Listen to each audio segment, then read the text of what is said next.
नमस्कार स्वामी भक्तांनो. स्वामी भक्तांचे अनुभव या चॅनलवर तुम्हा सर्वांचे मनपूर्वक स्वागत आहे.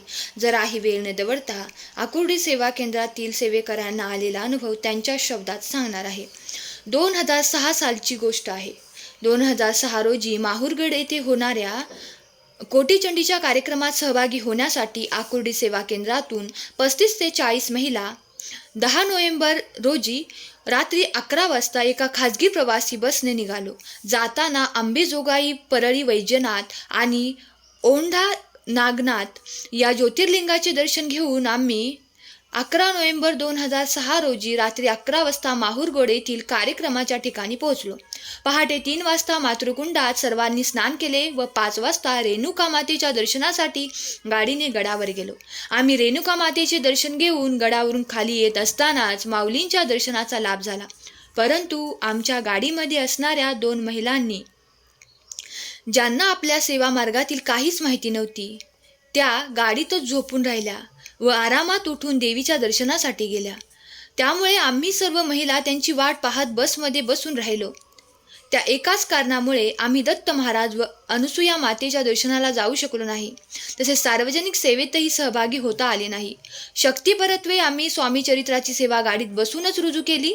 त्यावेळी दर्शनासाठी गेलेल्या त्या 2 महिला साधारण 10 वाजता आल्यानंतर आम्ही सगळे गडावरून खाली आलो व माऊलींच्या हितगुंज कार्यक्रमात सहभागी झालो. माऊलींनी हितगुंजात असे सूचित केले की प्रवासात काही अडचणी आल्यास त्या देवस्थानाची आठवण सेवेकरांना कायमची राहते. माऊलींचे हितगुंज संपल्यानंतर आम्ही प्रसाद घेऊन 3 वाजता परतीच्या प्रवासासाठी निघालो. जेव्हा आम्ही गाडीजवळ पोहोचलो तेव्हा आमच्या असे लक्षात आले की आपल्या गाडीचे पुढील दोन्ही टायर गाडीच्या धडीबरोबर खाली खचलेले होते. दुपारी 3 वाजल्यापासून गाडी काढण्याचा आटोकाट प्रयत्न सुरू केला.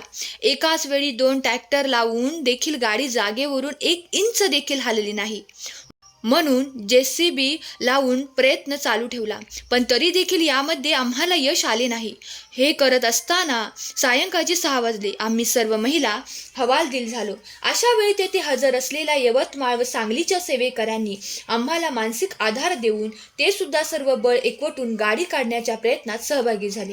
अशा वेळी एवढ्या संकटातून आपल्याला फक्त गुरुमाऊलीच तारतील असे वाटल्याने सर्वांनी ठरवून यवतमाळचे केंद्र प्रमुखांमार्फत आम्ही दूरध्वनीवरून घडलेला सर्व प्रकार गुरुमाऊलींच्या कानावर घातला. त्यांनी त्वरित 11 वेळा कालभैरवाष्टक सार्वजनिक म्हणण्यास सांगितले व त्यांचा अंगारा गाडीत टाकून सर्व प्रवासी गाडीत बसल्यानंतर नारळाचा उतारा करण्यास सांगितला व त्याप्रमाणे सांगितलेली सार्वजनिक सेवा त्वरित केली. आणि आश्चर्य घडले, ज्या कामासाठी दुपारी 3 ते 6:30 पर्यंत सर्व प्रयोग करून यश आले नाही, ते यश फक्त 10 मिनिटात आले. सांगितल्याप्रमाणे उतारा केल्यानंतर खरोखरच 10व्या मिनिटाला आमची गाडी रस्त्यावर आली व आमचा परतीचा प्रवास सुरू झाला. अशा वेळी सर्व महिलांच्या डोळ्यातून आनंदाश्रू वाहू लागले.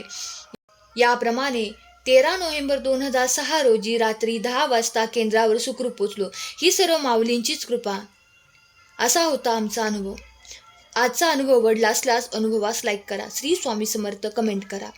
धन्यवाद. श्री स्वामी समर्थ.